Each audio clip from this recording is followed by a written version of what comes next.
some of y'all mad. I usually talk about diversity in the secular community and how embracing each other is good for us all, how it affects us positively. We've heard that. Flowers and tulips in the garden and the like are beautiful. Big tent atheism is awesome, assuming we can make it work. We've toyed with it, played around with it, but honestly, we still have different movements because we have different goals. Atheism holds a different meaning to me. It's not just an eventual intellectual conclusion. It represents a new level of freedom. When I see the effects of religion, especially so profoundly as it impacts communities with people that are populated by people that most look like me, I get angry, and that's emotional. I see the confounding hardships of despair, the big lie of it gets better while the pastor gets richer. It's infuriating. I see the Pew Research survey where it shows the general population is moving forward and towards secularism, yet in the same survey, other demographics hold firm, no change. Yet, I get angry. So for me, secular activism is an act of humanism. Taking the activism to the street in the search for liberation is an act of justified defiance. We all want change and to bring a brighter day through less religiosity. But I want to bring about change faster than the meandering road through Mount Certain. I want to command change where it needs it the most. And to do that, sometimes I have to get loud. It will make you uncomfortable. I can't just ask, hope, or wait for change. Sometimes my change is grounded in the word revolution. And that's scary to people. It's a fundamental change in the way of thinking, a change in paradigm. People don't like change. For the most part, neither do you. Some of this is going to make you very uncomfortable. I still wrestle with much of it today myself. But I want to explain to you why you shouldn't be afraid of it, because it could benefit us all. We keep talking about a far-off, egalitarian, secular utopia, where sexism, racism, transphobia, homophobia are all gone. I like all of that in the future as well, yes, but we need some of that today, and I think we can prod some of that today. Suffering is happening today. And some of this will only be achieved through revolution. So let me take you through 10 principles. It's the 10 principles I've learned through my journey to support said revolution. Let them be a guide for some, assigned to most, and a mere explanation to some. Because these conversations are happening in other places in the movement. We just have yet to acknowledge them. And perhaps it'll answer some of your concerns. Shed light on what you might think you see, might even spur many of you, the nonconformists, in the direction of revolutionary.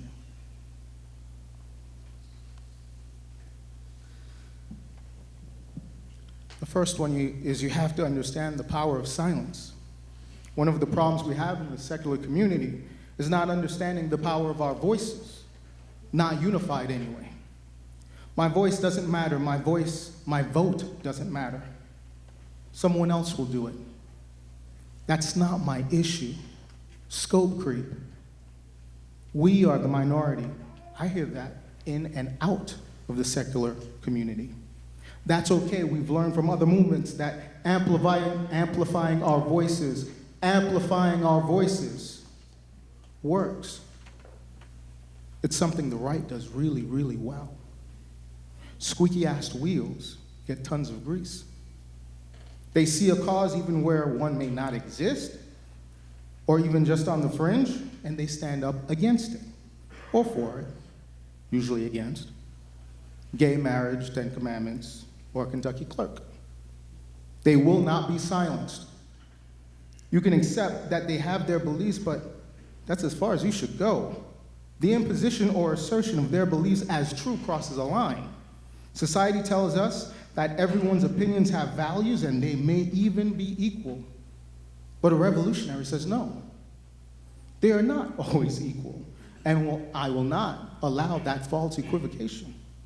My belief system does not argue against vaccination, promote spiritual healing that leads to the subsequent death of a child, or the Christian vengeance that is sought by long-term incarceration. I reject that we have to sit by silently and wait our turns while we listen to an imam defend bombing, a Christian denounce love, or sit while a politician offers a theocratic vision where he sits as a caliphate, anointed. A revolutionary is not silenced on these occasions. A revolutionary will not always sit by acquiescing to societal pressures of false decorum. A revolutionary does not stand for prayer in their presence when silently walking away sends a greater message. Told you, it might make some of you uncomfortable. A revolutionary knows how to harness the power of silence into an act of solidarity that ignites a movement, and knows that often refraining from relation is deafening. A revolutionary understands the act of silence. Protecting unpopular ground. You are atheists, skeptics, agnostics, and the like. You heathens already broke the mold. You are not standard. Your position is not a popular one, and that's okay. So if you can hold that position in the face of intolerance now, you can ramp up your activism. Revolution. I want your tepid appetite for change to ignite an inferno of discomfort, your own or those around you. That's the only way we get real change.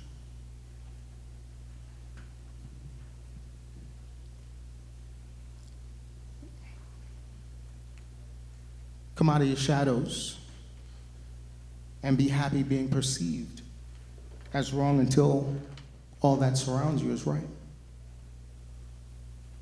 Engage in a discussion where you will not allow the truth to be martyred. You don't have to be right all the time. A secular revolutionary is visible.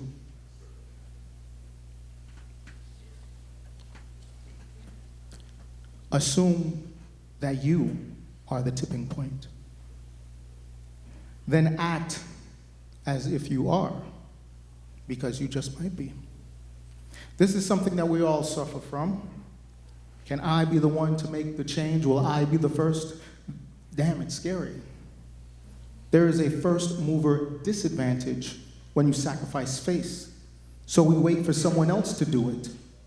I don't wanna. But what if you're in a room of 20 people that are waiting for someone just like you or anyone else to speak? True story. I almost didn't go to my first Black atheist meeting. It was in DC and I was in Texas. I thought, I'm not flying to sit with 5 people. I can sit at home and do that myself. Why put myself out there? When I got there were a total of about 30 people the first night, about 60 to 70 people throughout the conference. And a year later, I stepped out into a sea of Bible-thumping, angry ministers, alone mostly. I had my friends and I had my allies, but it was my brown face on the billboards, the magazines, etc. One day I looked back again. It wasn't just my brown face anymore. A revolutionary isn't afraid of standing alone because the likelihood is that you won't be standing alone for long. When you stand up against religious bigotry or intolerance, when you wear your scarlet letter in the midst of the lion's den, you evoke others that might question to question you. That process alone may be enough to tip them over. A revolutionary is unafraid of the draft from the door when your friends bail. I have a solution for that. Get new friends.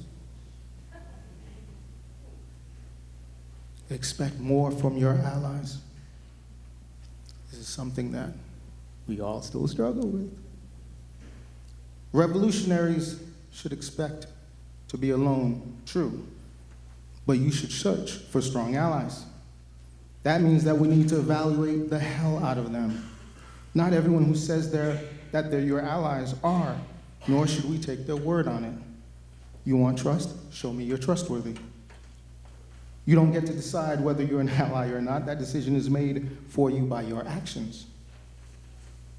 Were you there when I needed you?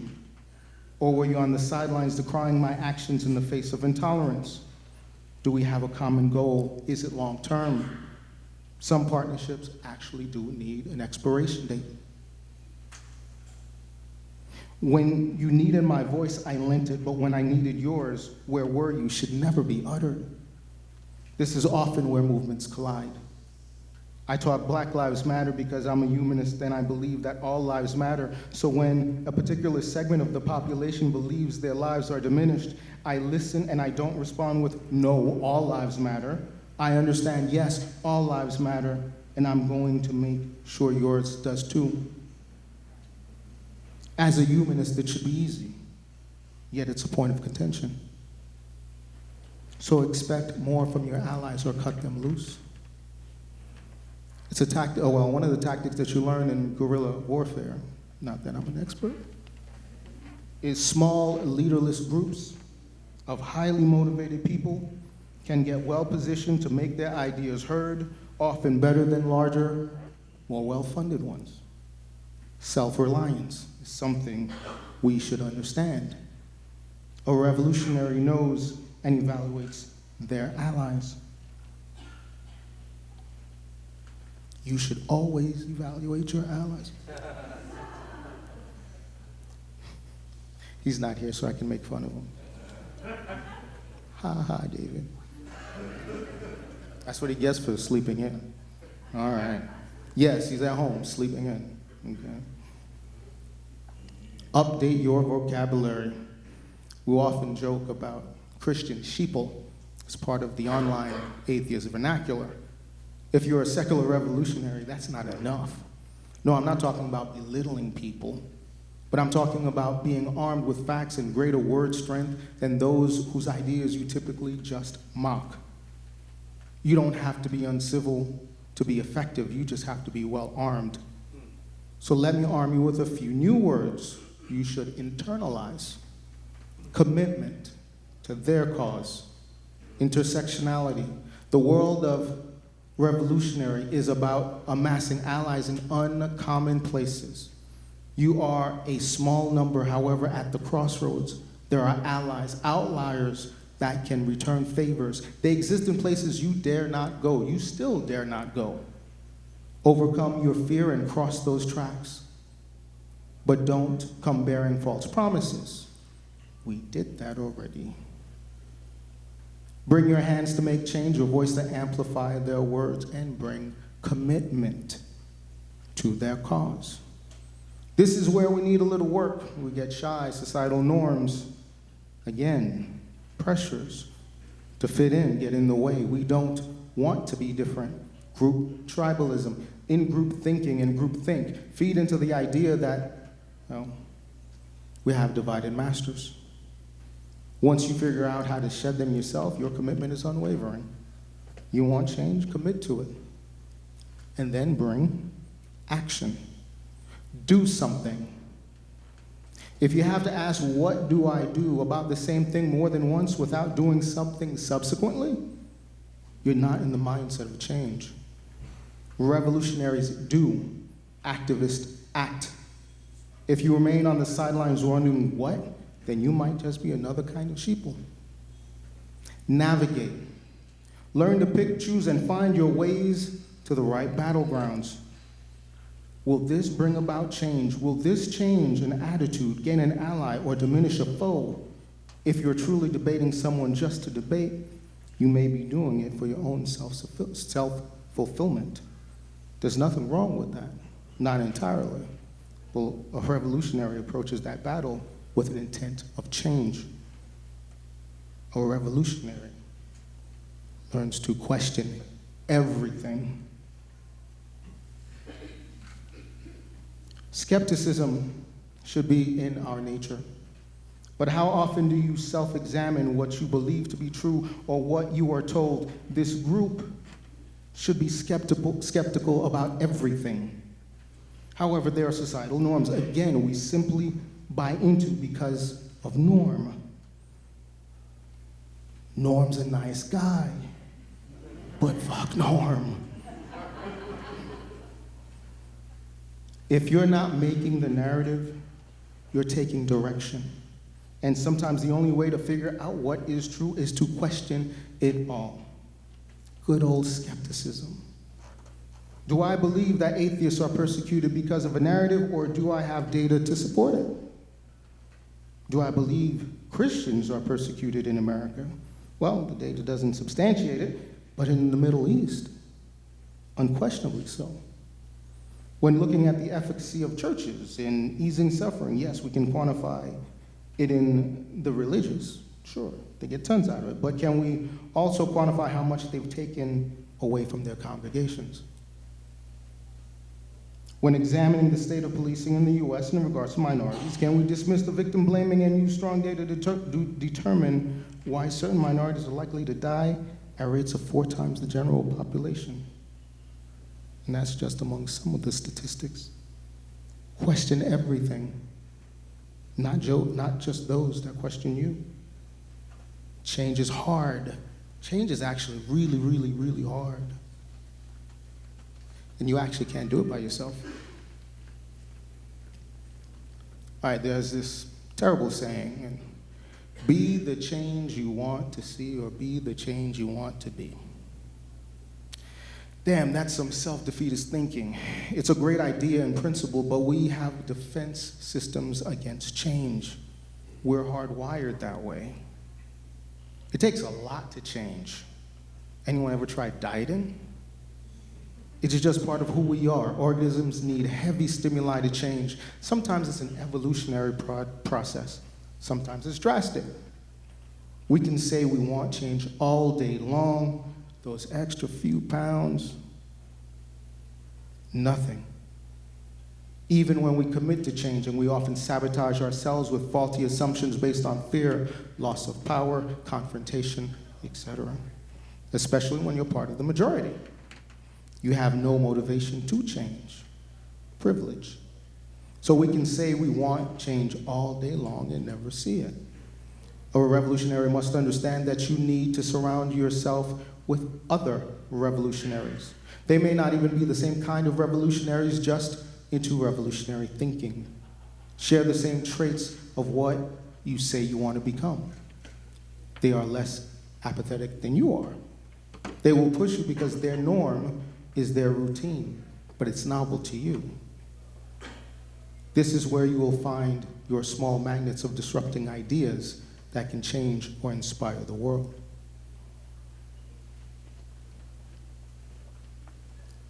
You can't meter someone's rage because you think it's upsetting to you. Yes, it's upsetting and you may not understand why, but you don't get to tell them to calm down and talk nicely to you. What happens when they're asking you to hush in the back while they have another invocation during a public hearing? Don't be rude.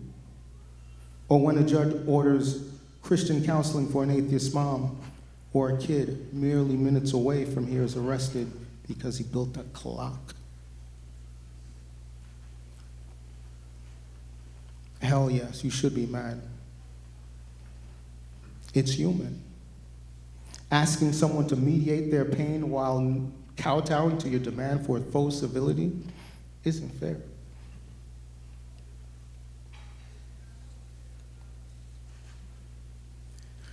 Talking about tone policing, we've learned that waiting for change is the norm. And to that we've learned, fuck norm. So we should also look at changing the tone of change. It gets better. We shall overcome. They have their places. But I'm done with what? I'm done with that while lives are lost. Whether it's a death due to pressures in the LGBT community or the streets of Ohio or Brooklyn. Whether it's change through waiting or marching, you'll notice that there has been a much more aggressive tone in demanding change. People are tired of waiting. Fuck hate. Ever heard that wonderfully divine, simplistic saying in campaign? I say adopt that into your vocabulary. See, the last generation got us somewhere with the illusion of miles of progress, where we became comfortable with the long walk and the long walks. But they also introduced us to one of the most dangerous phrases in the revolutionary's arsenal. It's probably the most powerful 4 words for a revolutionary, along with power to the people. It's a phrase that many new revolutionaries are learning. It's the phrase that some of you should adopt. It might scare the hell out of those that seek to oppress anyone.